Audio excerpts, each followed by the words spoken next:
Good morning, students. Today we will study about the Greek War of Independence. आज हम Greek war of independence के बारे में पढ़ेंगे. The Balkan Peninsula comprises the mountainous country between the Danube and the Aegean Sea. This region since the prehistoric time has been the meeting place of races where we have Greeks, Serbs, Bulgars and Albanians for centuries. The Turks had ruled over the Balkan people who were Christians, belonged to the Orthodox Greek Church, or which Russia was the head. The rule was not intolerant in many ways, but it was different and unprogressive and at times could be ruthlessly cruel. यहाँ पर हम देखेंगे कि Balkan peninsula क्षेत्र जो है वह जो है उसके अंतर्गत, उस एरिया के अंतर्गत जो आता है उसमें ग्रीक्स आते हैं, सर्ब्स आते हैं, बुल्गार्स, अल्बानिया, ये सारे जो कंट्रीज़ हैं ये सब उस समय बाल्कन रीजन में आते थे.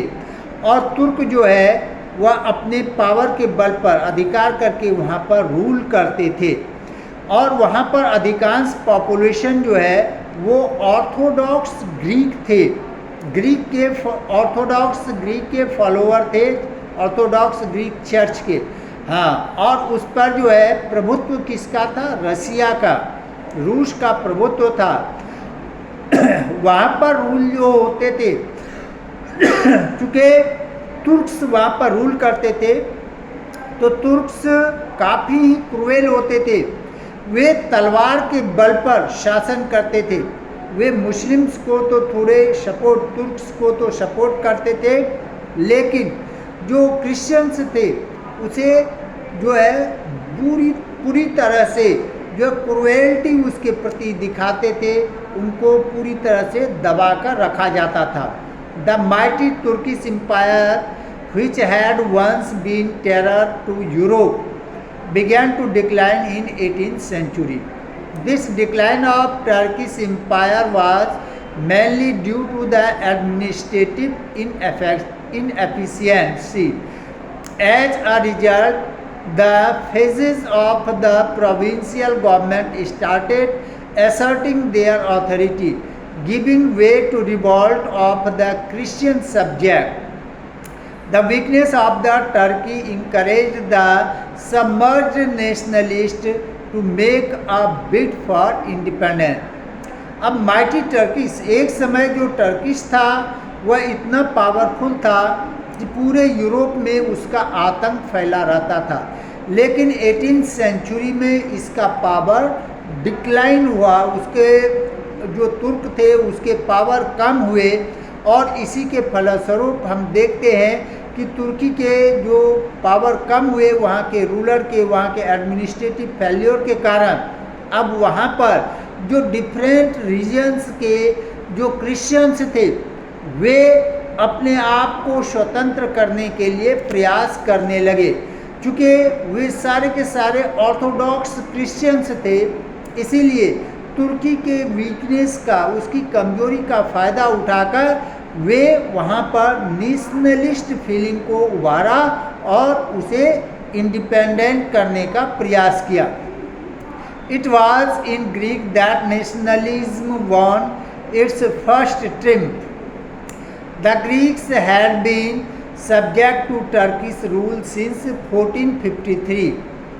On the whole, they had not been ill-treated, but it was galling to their pride to be a subject people. हम देखेंगे कि ग्रीक पर टर्की का अधिकार 1453 से था. यद्यपि उन लोगों को ज़्यादा जो है परेशान नहीं किया जाता था, लेकिन वहाँ के जो ऑर्थोडॉक्स क्रिश्चियंस थे वे अपने ग्लोरियस हिस्ट्री को नहीं भूल पा रहे थे. कि उनका कितना ग्लोरियस हिस्ट्री था, कितने इकोनॉमिकली डेवलप थे, पॉलिटिकल क्षेत्र में वे कितने डेवलप थे, इसको वे नहीं भूल पा रहे थे।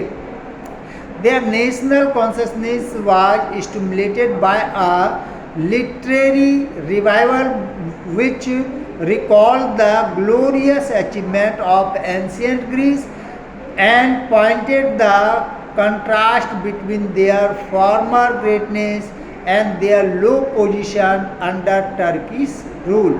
अब क्या है, वहाँ के जो क्रिश्चियंस थे, एजुकेटेड थे, वे अपने कल्चर को, अपने ट्रेडिशन को बरकरार रखने के लिए जितने भी क्रिश्चियंस थे उसे समझाते थे, अपनी लेखनी के द्वारा उसे बताते थे और यह दिखाने का प्रयास कर रहे थे कि एंशिएंट टाइम में जो ग्रीक था उसका कल्चर कितना डेवलप था, वहाँ की इकोनॉमिकल कंडीशन, पॉलिटिकल कंडीशन वे कितने डेवलप थे, लेकिन टर्किश रूल में वह कितना ज़्यादा डाउनफॉल हुआ है।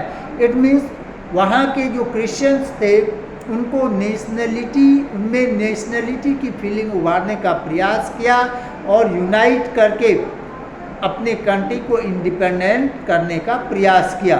और यही जो वहाँ के लिटरेट पर्सन थे, poet, philosophers, artist, story writers, ये सारे ही वहाँ के लोगों में नेशनलिटी फीलिंग को बनाए रखने में सक्षम हुआ।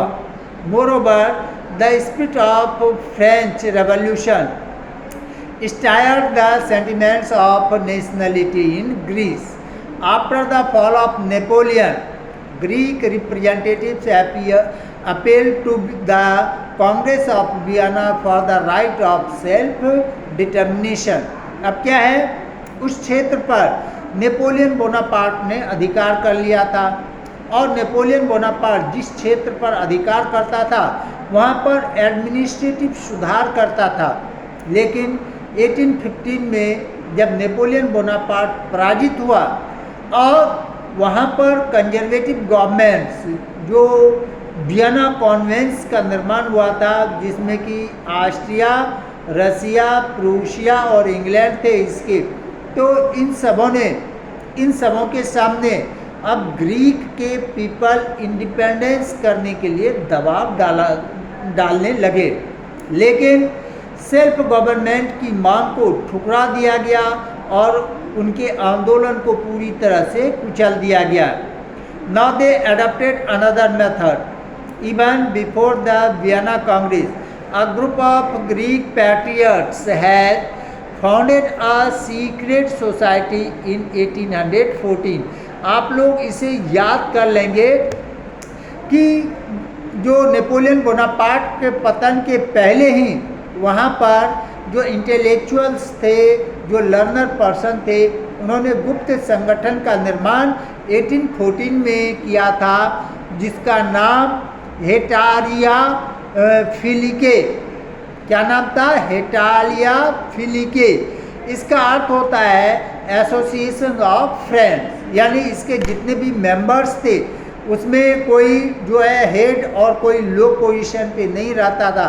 इट मीन्स ऑल सभी मेंबर्स जो थे वे एक फ्रेंड्स के रूप में थे, किसी के साथ भी इल ट्रीट नहीं होता था और सभी के अंदर नेशनलिटी फीलिंग बढ़ाने का प्रयास होता था।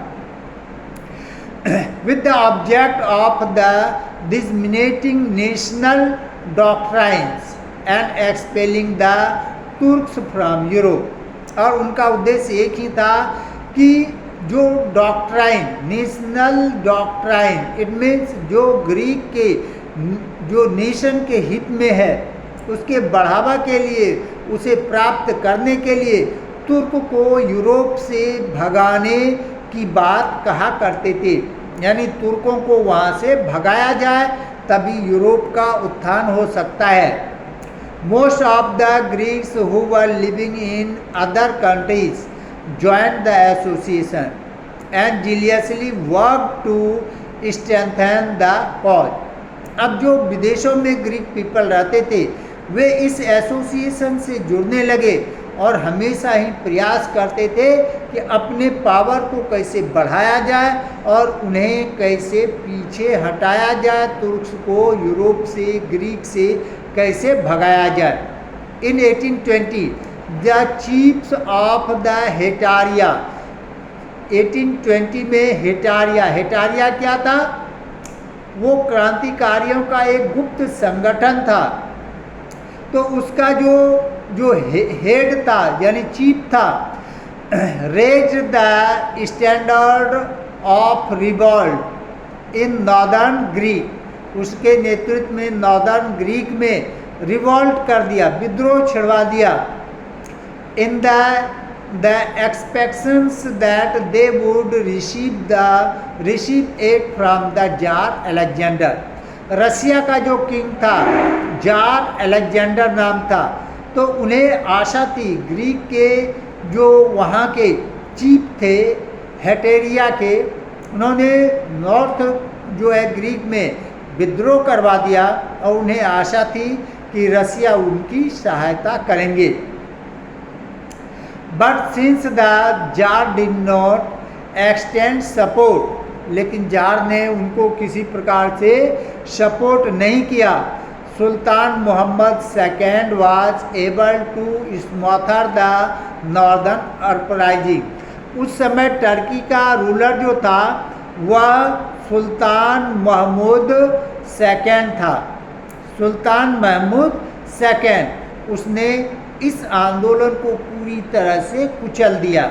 इस प्रकार से हम देखेंगे कि इतनी निर्दयता पूर्वक इस आंदोलन को कुचलने का प्रयास किया गया कि वहाँ के जितने भी गुप्त संगठन के सदस्य थे, जो उसके संगठन के जो हेड लीडर्स थे, वे सभी वहाँ से हट के गुप्त रूप से लंबे समय के लिए छिप गए ताकि उन्हें किसी प्रकार की हानि न पहुँचाया जाए, क्योंकि वे अगर पकड़े जाते तो उनकी हत्या कर दी जाती। ओके, क्योंकि यह टॉपिक बड़ा है और एक दिन में ज़्यादा बड़ा नहीं कर सकता, इसलिए इसे मैं यहीं पर छोड़ रहा हूँ। कल मैं इस जो टॉपिक है ग्रीक इंडिपेंडेंस के बारे में इसको कंप्लीट करूँगा। ओके।